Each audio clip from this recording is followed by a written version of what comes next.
Okay, so we're gonna have maybe a small short class, but it's Matzei Chag. So we're just getting out of Yom Tif the first days. We kept one day here in Eretz Yisrael. We're just getting out of Yom Tif in the West Coast, East Coast a little earlier. Tonight we're going to be learning in the memory of our dear friend Eli Wojciech's mother who passed away, Miriam Bas Shimon. She was passed away right before Yom Tif. And Sham Shav and Aliyah, and Eli should only know simcha and good things.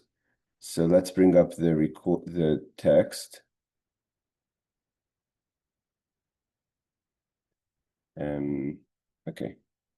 We're holding in middle of Siman 82 or paid bays. We learned the laws of the 81 was 81 was about the what are the definition of the four domains of Shabbos. And now we're learning in 82 about the laws of what are the prohibitions, what's allowed and not allowed within or to move from one of these domains into the next. So one of the ideas is we have to have a private domain. If you have a private domain, a Rishus HaYachid, so you could carry in the Rishus HaYachid. But the question is, what happens if your Rishus HaYachid becomes questionable? It means your private domain now has a breach.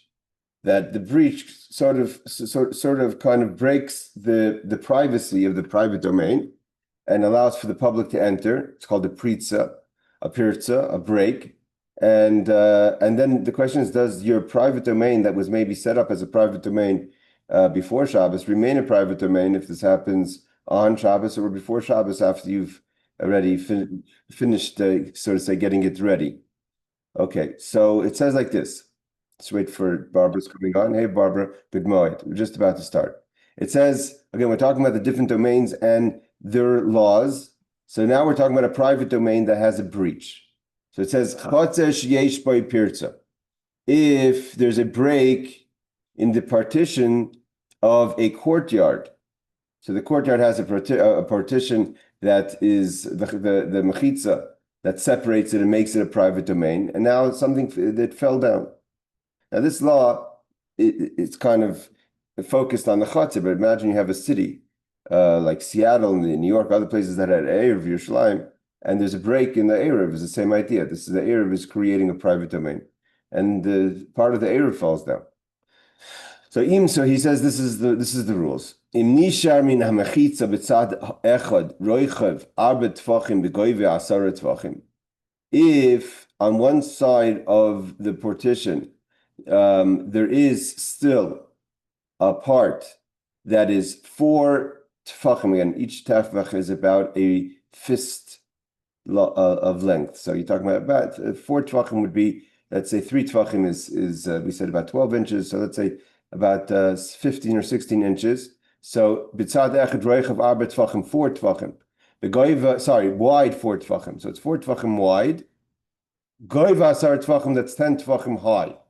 So if that still remains on one side of the mechitza of the partition from the earth, 10 tefachim means it has to be 10 tefachim starting from the ground. Aishanishar, that's one condition. Or mishnei tzidei hamechitza b'chol tzad roichav tefach b'goiv asar tefachim in a karka. So either you have on one side of the breach.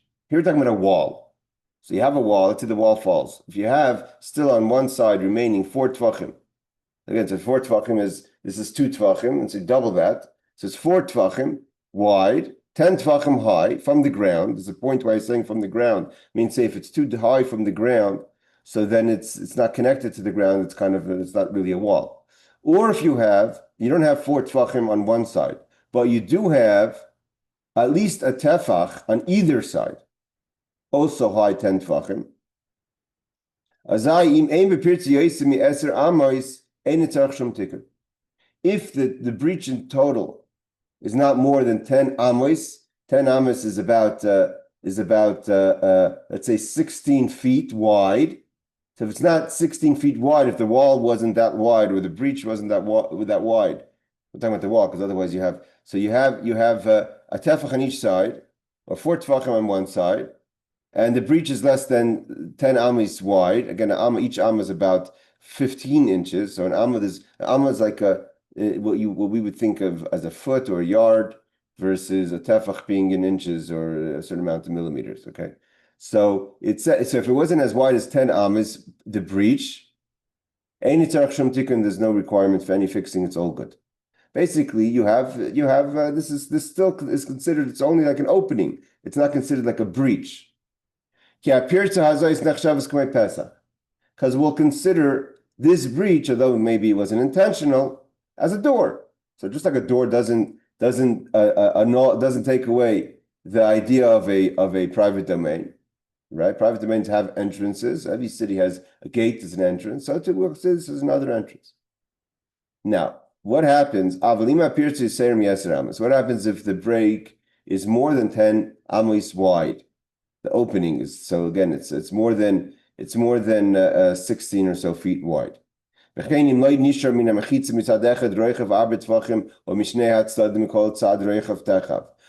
if it's not 10 amos wide, but there's nothing left of the wall, it ends up being that it's just a 3-walled enclosure, because you don't even have a tefach, which is about 3 inches on either side, or 4 tefachim on one side.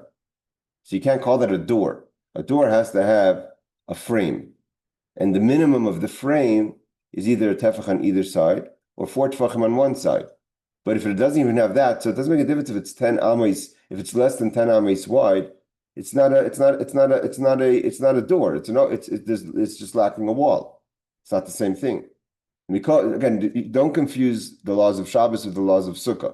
In the Sukkah, this is of course still kosher, but in the laws of Sukkah. But here we're talking about Shabbos. So he says, and even surely, if it literally the entire wall falls down, even if it's not 10 amos of an opening now that the wall is gone, not every wall of a private domain or of a chatzir, of a courtyard, is 15 feet wide. If you look at the picture, it's a small picture, but that's a 3-walled opening of space, enclosure. So this little place right here is totally breached, even though this little space right here is not 10 amos wide. Then he says even more than that. Even if you're missing the entire wall, or you don't have a tefach on either side, or 4 tefachim on one side, obviously, then even if the wall is not, never mind 10 amos, even if it's only about a foot wide, the whole wall, a certain matalta b'chatzah you no longer can carry. This is where it becomes very complicated in places where you have a Erev. Or Erev is creating a private domain. If something falls in the Erev, if it breaks, and sometimes that could happen, unfortunately, from vandalism, other times weather-related, etc. So sometimes we don't know. Usually we have, let's say in Seattle, let's say we have a Erev checking committee that goes around. Everyone has their job every single Friday or Thursday to check the Erev. And then the Rav will say that the Erev is okay, and people could carry. Now, if there's a crazy storm on a Friday night, there's no way for them to check the Erev. If they can, they can. If they know something else, also you have to remember, sometimes not knowing is better, because there's no way to tell everyone on Shabbos that the Erev fell down.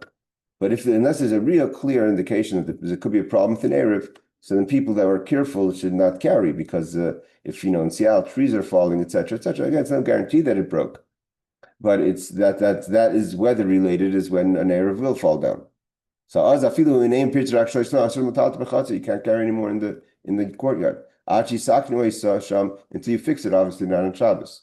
And what's the best way to fix it? Is to make Tzuras HaPesach. The best way is always to make a door shape. Now we're going to see anyone who, if you look at an Erev today, if you can see them in Eretz Yisrael, every Erev really is a Tzuras HaPesach. What's a Tzuras HaPesach? The definition of a Tzuras HaPesach is two partitions on the side and a covering on top.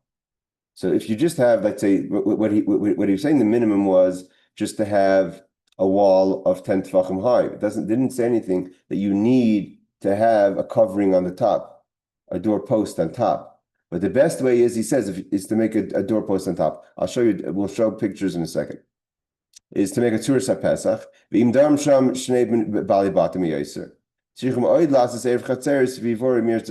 And then he reminds us something else. And these are the laws of Erev Chatzeres, which we'll learn about in another time. We won't discuss it now, but this is really, like us we were talking about with Aaron last time, where it gets problematic, because even a private domain, if there's more than one resident inside, the residents amongst themselves have to make an Erev Chatzeros, have to make a joint connection through food to make the Chatzer, the courtyard, kind of a communal space, as opposed to individuals living in a courtyard. So they have to create a small community within the courtyard. We do that with food. It's called an Erev Chatzeros, which that applies even to apartment buildings. Right? Apartment building says apartment building. Why can I carry? It's a private domain. It says there's no breaches. It's private, but there's different people living in it, and the living in it, the separation, if you don't make a community environment, causes an issue where you can't carry. Erev Chatzeros is a takanas rabbanim, but nevertheless, it's something that if you don't do, we have to fix. I want to show some pictures here. Okay, and then we could go forward. Any questions we could ask?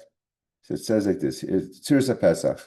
I asked our good friend ChatGPT, to help us out with the Tzursa Pesach. A Tzursa Pesach means a door. The word Tzura means like the form of a doorway. Okay, Tzura means like a form, like or picture. So how do you or an image of a doorway?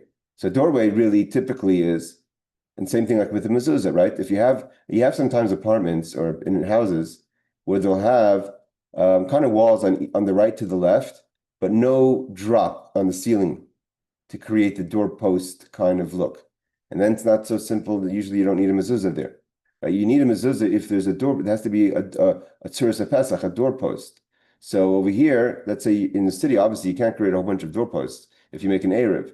So the form is to have a stick here. So this stick to the right and to the left are 10 tefachim high minimum. Usually today we utilize a lot. We use a lot the electric posts and the phone wires and all that. So and then you have the wire or the string that has to be on top of the post, not on the side, and that creates the image of a doorway, right? So you have here the string, like he says, that's on this doorway, and then the question is how far these could be from the wall. So if you have the doorpost, we're going to learn the distance between this little let's call it a pole to the actual wall. So all those things are taken into effect. So we have the post is less than 10 tefachim from the wall. It's 10 tefachim high. Usually a lot higher than that. What else? Do you have any other pictures here?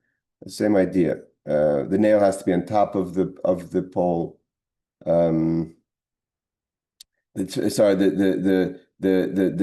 actual post has to be within 3 tefachim. Sorry, it has to be 10 tefachim tall, 3 tefachim from the wall. That's lavud. Because then it's considered connected. All right, we'll get back to certain. Let's just see here the 5 separate diagrams showing halachic details of Tzursa Pesach. Let's go through it. What is the Tzursa Pesach? What are the rules you need for Tzursa Pesach?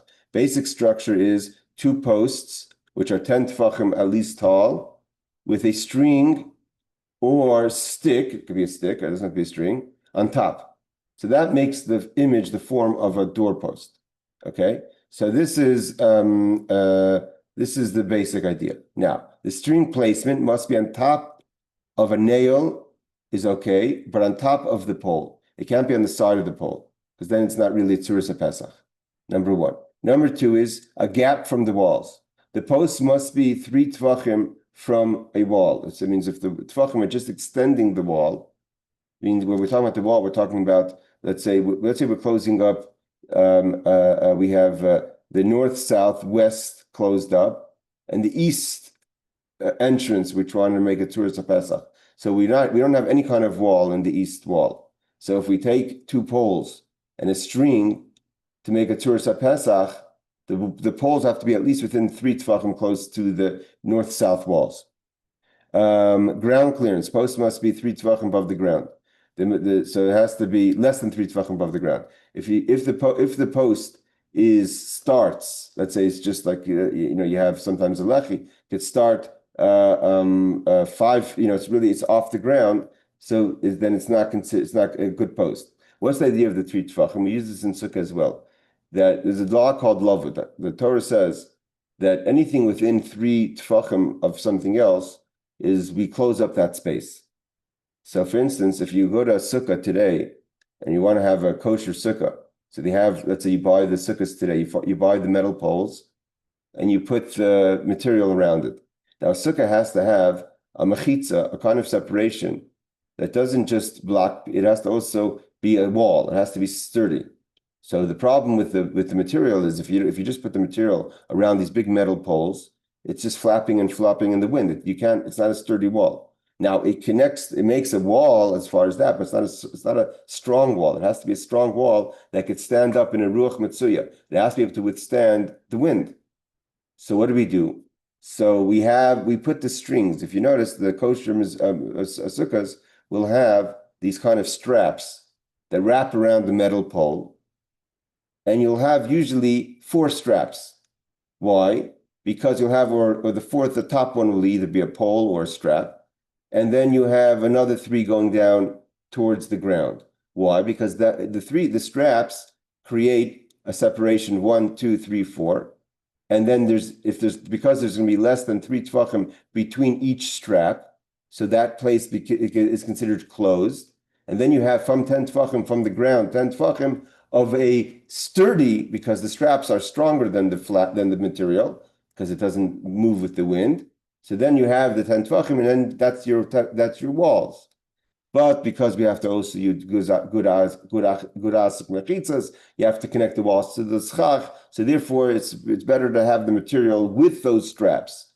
So we have the schach connected to the walls. But the idea is that you have 3 tefachim is a closed space. So if this pole is more than 3 tefachim away from the wall, so it's no longer connected to the southern or northern wall.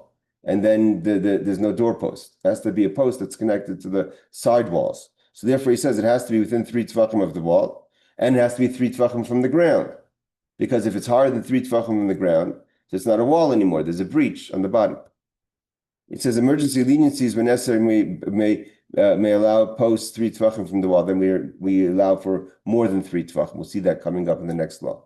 Okay, this is just a crash course in how we close up spaces. Again, there's 2 basic rules when it comes to imaginary or not imaginary, halachic space. One is that, for instance, if you walls that or separations that have less than 3 tefachim, that's a closed gap. So therefore, the straps on the sukkah, if it's within 10 tefachim, closes up that space and therefore becomes a wall. There's another rule in halacha that as long as you have a wall that's 10 tefachim high, again, tefach is about a fist, so 10 fists high from the ground. So then you have a wall on the ground. Then we say good asik mechitzas, as if the walls go all the way up to the sky.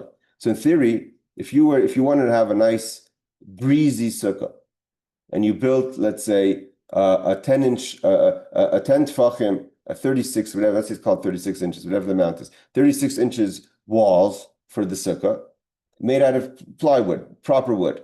And you had poles around that held the schach up much higher. So 36 inches, and you can't stand in 36 inches, but so your sukkah, your schach is much higher than the walls. So that's not a problem, because even though halachically the schach has to sit on the walls, but halachically a good wall goes all the way up. So we consider as if that whole empty space is closed, and therefore the schach is sitting on the walls. The problem is how do you make those 10 tefachim? If you make it in actual walls, so you're only using one, so to say, idea.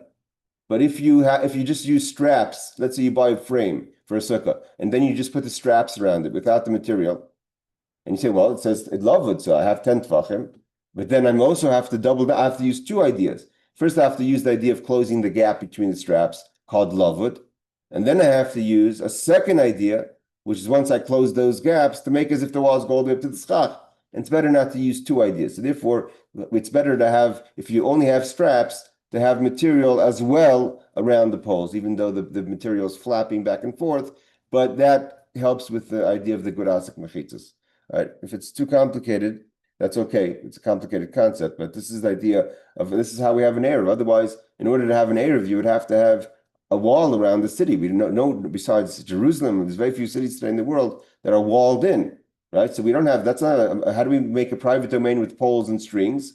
We're using these ideas that the poles and strings are making doorposts and they're closing gaps, And we're using all these so to say rules to help create, right? I mean, hypothetically, right? When you have let's just talk practically. When you have an Erev in Seattle, let's say, there's nothing really privatizing the person who's driving the car or walking out past the Erev. Let's say the Erev finishes on 35th Street, whatever, right? So then once the person who just walks through to 34th Street outside the Erev, there's no wall blocking that person. Well, what creates the wall? The halachic space of the doorpost. So he's saying at least you have to have the doorpost according to the laws. And one of those laws is that the poles have to be within 3 tefachim of the walls, and it has to be a doorpost, a string on top of the poles, not on the side of the poles, etc. Let's see, we're going to learn a few more laws about this. He says like this. Oh, we didn't do the footnotes. What was the first footnote? I think is 7. So he says, yeah, if the break was more than 10 amos, so then it's a problem. Meaning it's more than 10 amos, which is again about 16 feet wide. So then it doesn't help if you have a tefach on either side or 4 tefachim on one side. Again, each one has to be at least high 10 tefachim. If the break is a corner where part of both walls are broken, good question. What happens if you break part of the southern wall and part of the western wall that connect, right? So that corner breaks. Even a break that is less than 10 amas must be repaired. So then you can't say, well, I'm not sure how you would measure it. If you measure it from the remaining southern wall to the western wall, would you count? If you would count the 10 amas where the imaginary wall space would be, right? So that'd be much longer. If you had to make up, if let's say there was a wall and you lost 5 amas on the southern wall and 5 amas on the western wall, so together that's 10. But from what's remaining of the western wall to the southern wall, it wouldn't be 10. It would be like 6, right? Because you lose the square space. So then it's a 6 breach. So but nevertheless, he says a corner has to be fixed. Okay. 8. He says, again, these are hard laws, but actually they make a big difference. It's very much part of Shabbos. Okay, let's go to law number 5. This is what we said. This that we said before, that if there's a breach that's less than 10 amas, again, we have a little bit, we have a tefach on either side, or 4 tefachim on one side, high 10 tefachim. So then it's not a breach. We consider it like a door. That's only if one side, let's say both the northern wall and southern wall fall. Each one leaves from their wall either 4 tefachim on one side or tefach on each side. So you say, okay, we have to have 2 doors. I have a door coming from the right, from the north, a door coming from the south. What happens if you have more than one wall that's falls, and it doesn't have to be north-south, it could be north and west as well. It doesn't just have to be like an alleyway. Then you have to have, he says, the remaining part of the wall to be at least as long as the breach, as wide as the breach. So let's say the entire southern wall is 10 amas, and the entire northern wall, just to make it easy, is 10 amas. And both fall down. And all that's remaining is 4 amas. So 6 amas fall, 4 amas is remaining. Now, 4 amas is way more than 4 tefachim. Right? A tefach is only 4 fists, and an amma is about 16 inches.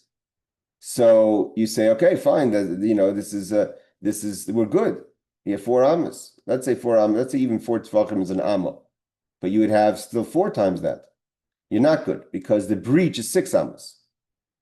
And the same thing would apply even if it was less than that. If it was 2 and all you had left is 1.5, then you have a problem if that happens on 2 walls of the private domain. But if the opening was more than what remains, if we're talking about a situation where, let's say, the whole wall is 5 tefachim, right? Let's say 20 inches. So and 11 inches fall of each wall. So even though you have you have 6 left, that 9 left, but nevertheless there has to be Whatever is, if the opening is more than 3 tvachim, you have to close it up. You have to fix it. Footnote number 9. Okay, he brings a source. Now he says Mahu Tzuras Pesach. This we looked at the ChatGPT's description. What is it? What makes the Tzuras Pesach the image of a door? The door, which is what's used today in Erev. That's why in Erev, if you walk around, is a pole, and a string on top. Usually, it's much higher than. It has to be higher than 10 tvachim, so it's much higher. But that's the Erev, and it has to be within 10 amas. So that's why if you see poles. You see big poles in the cities. Again, you see this in Eretz Yisrael more, because in America, let's say, Barbara, if you were to go to Seattle and say, I want to see the Erev, you wouldn't see it because you would ask Rabbi Ruddle or my father or Yossi Greenberg, Dr. Yossi Greenberg, and they'll tell you that, look, if you look at the telephone wires, they use the electric wires and the telephone wires as creating now in places where they don't have it, they have to do it themselves.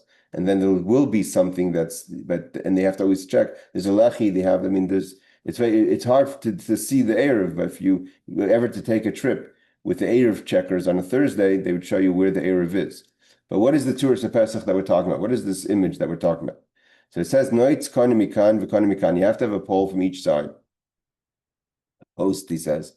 Kol echad loy pachas migoy v'asar tvachim. Has to be at least 10 tvachim high. V'noitzin aleim kanai chut. And then you put another post, a beam or something on top, or you use a string. It doesn't have to be another. So you can use three posts, a stick, says a stick on top. So then but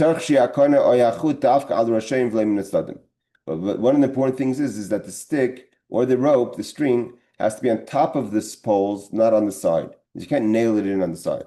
He says it's no problem to knock a nail into the pole. So you have a pole, at the end is a nail, and then you could wrap the string around it. That's basically what they do today. Look at the Pri Megadim as a source for that. Again, we said this: the pole has to be at least within 3 tvachim of the wall. So we learned before we saw before in ChatGPT. You also can't have the pole, let's say, higher than the ground. How could it be higher than the ground 3 tvachim? Let's say you were to have a southern and northern wall. This is what we have basically. This comes into play in, let's say, the Seattle Erev, right? So what do? They don't just use the telephone poles. They put a lechi. A lechi means they put like this kind of inch thing. They put this thing that we said is a tefach on the pole. So if you're going to walk by a pole, there is a plastic, like a kind of plastic tube or half tube, like a U shape, that's attached to the actual telephone pole. Now that little thing that's usually only has to be 10 tefachim high. That's the lechi. That's the stick. But it's connected to the telephone pole.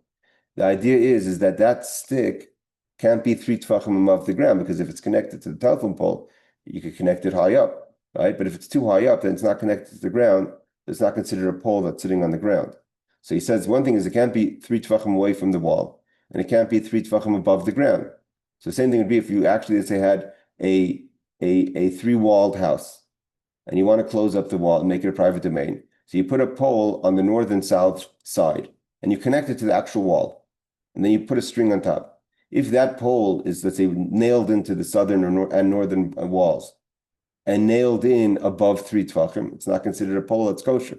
It has to be at least below 3 tvachim, and then that extra space, even if it's not touching the ground, but that extra space becomes locked in the laws of Lavud, and then you have 10 tvachim, and then you have the kind of the side wall. So it has to be at least 3 tvachim from the wall and 3 tvachim from the ground within that space.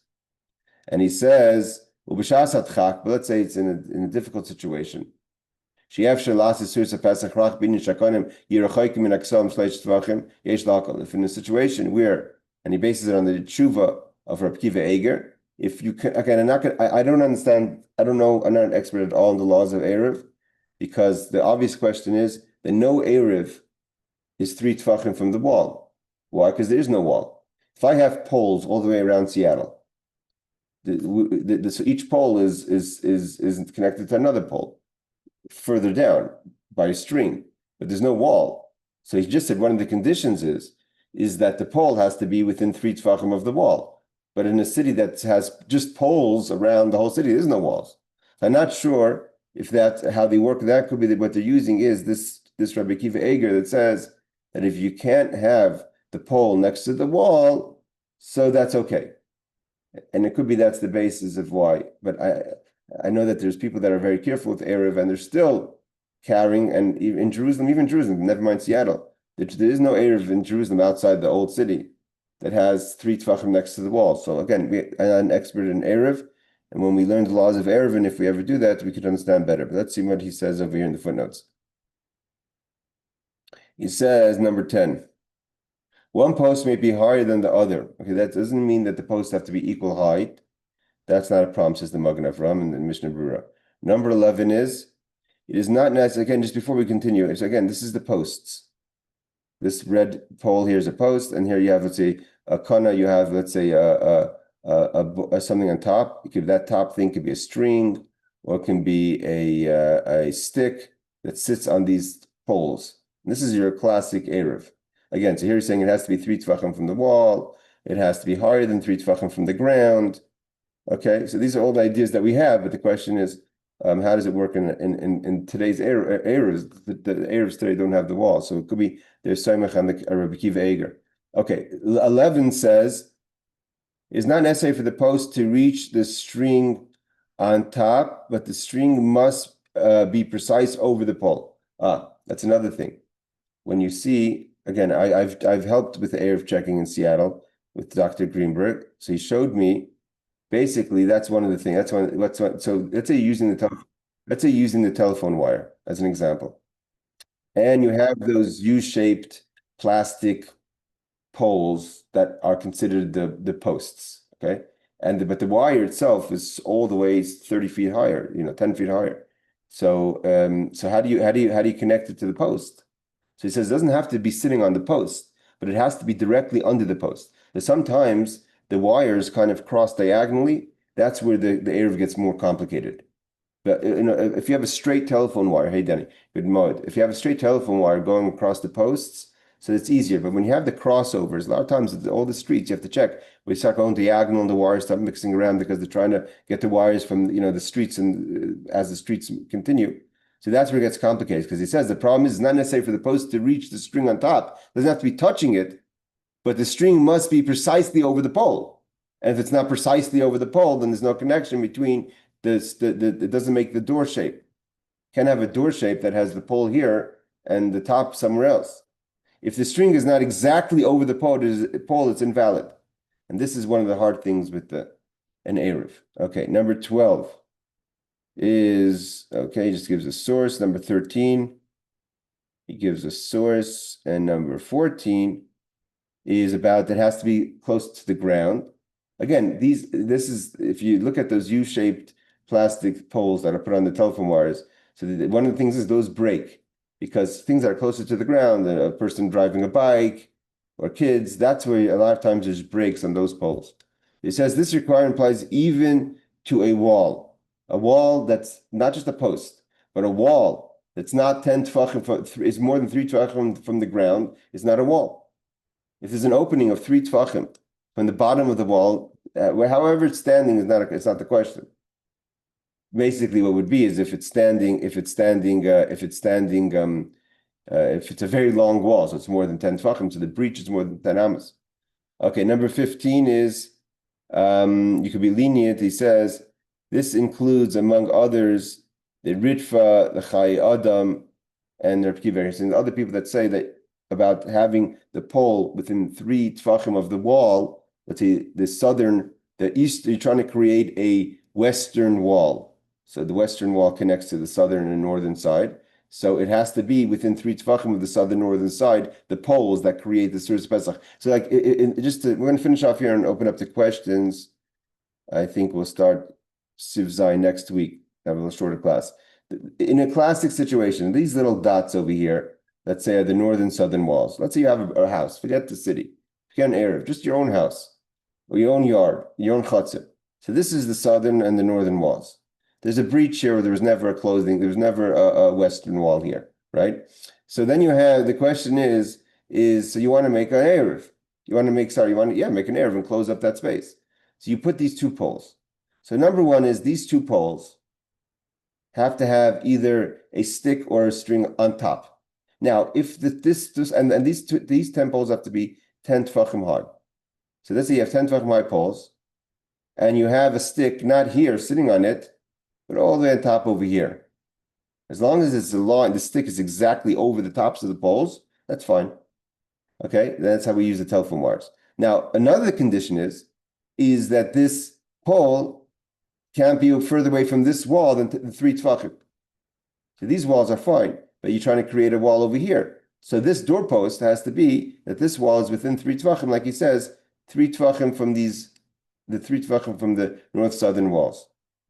Now, we don't have that in an erev, so obviously either they're using what he quoted the Brit from Rabbi Kiva Eger that says in a situation that's not possible, it's okay. Well, there's another reason why it's okay. But either way, we're not citing the laws of erev.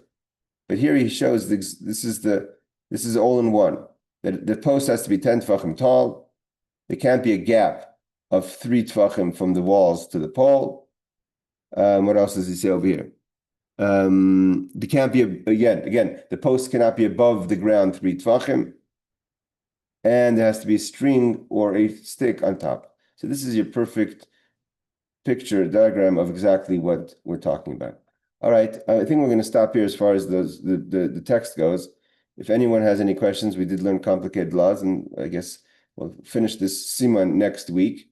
But what we're trying to do in this chapter of the Shulchan Aruch is to define what is the private domain, and when is the private domain no longer private because of different breaches that you no longer can carry. Again, if there's sometimes you'll have, I think I've had it before, even in Jerusalem, where word goes out after Shabbos has started that there was a breach in the Erev and people don't carry. And there was a situation in Eretz Yisrael, Yerushalayim, not to talk about bad things, especially on Yom Tov, but for whatever reason, there was a certain community that they didn't like, that there was an Erev or something they didn't like, and someone was cutting the Erev. As soon as Shabbos would come in, they would cut the Erev and disqualify. No longer there would be a breach. They would cut the wires, the strings. So again, that's sometimes, and then that a lot of times, 90% of the times, or 99% of the time, that's not an issue of vandalism. It's just an issue of weather related or what have you, or someone didn't check. But when the word goes out that the walls are no longer valid, or the Tzuras Pesach is no longer valid, and those who hear about it don't carry. Okay, so that's where we're holding. Thank you for joining. Any questions? Or is it self-understood? I was just going to say, these are very difficult laws to understand. And I can remember when they were talking about the Aruch over at Congregation Shari Tefillah. I was thinking, okay, how are they establishing this? What are they going by? But now that you say they're using the telephone poles, that makes more sense. Yeah, but what they're doing is they attach this it's like it's not a tube, it's like a half tube.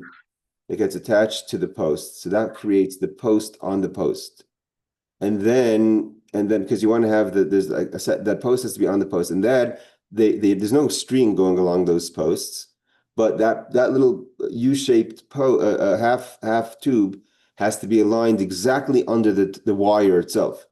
And when it gets complicated, sometimes that's not possible because the wires don't run straight. Though sometimes, just if you look at the wires, if you pay attention. Obviously, when you're walking, not driving, but when you pay attention, sometimes you can look up and you see the wires will start crossing diagonally or middle, and then it becomes problematic because how do you create the post? Because the wire has to be directly over the post. Yeah. These are difficult laws. Yeah. So. No, I'm saying, but again, so these are the laws of when we're talking about an Erev. But when we're talking about your own house, right? So your own house, it's more simplified. If you have 3 walls in your yard, and you have an opening on one of the walls, right? That's just let's say let's say that opening, Reb Shimon, good night. Let's say that opening is just you just don't have a wall there. So if you put up these poles, we're learning the laws of creating a Rishus Yachid, which is kind of crossing over into the laws of Erev, of the poles, the lechis and the strings and the Tzuras Pesach. But if you could put, obviously check with the rabbi, but if you put these poles, let's say on either side of your walls, and then you have the string either on top or the string exactly over it, right? So let's say you wanted to put the string from the northern to the southern wall, and then you could just put the poles, position the poles directly under the string, because you can't just put a string to close up the wall. So if let's say you have north, south, and east walls in your house, and you're missing a western wall, so you can't just put a string from the north to the south to close up that western space. You have to have the pole, which makes it Tzuras Pesach. But the pole itself, you don't have to have the string sitting on the pole. They said the best option is to put a nail and just close it with the string. But you don't have to do that. You could just put a string, let's say, from the northern to the southern walls, and then put the poles directly under the string. That has to be directly exactly, because if it's a little bit to the side or too much to the side, then the string is not sitting on the poles, so to say, in an imaginary way. And then you have a problem. But if you can do that, the best would be just to put two poles within 3 tefachim of the walls.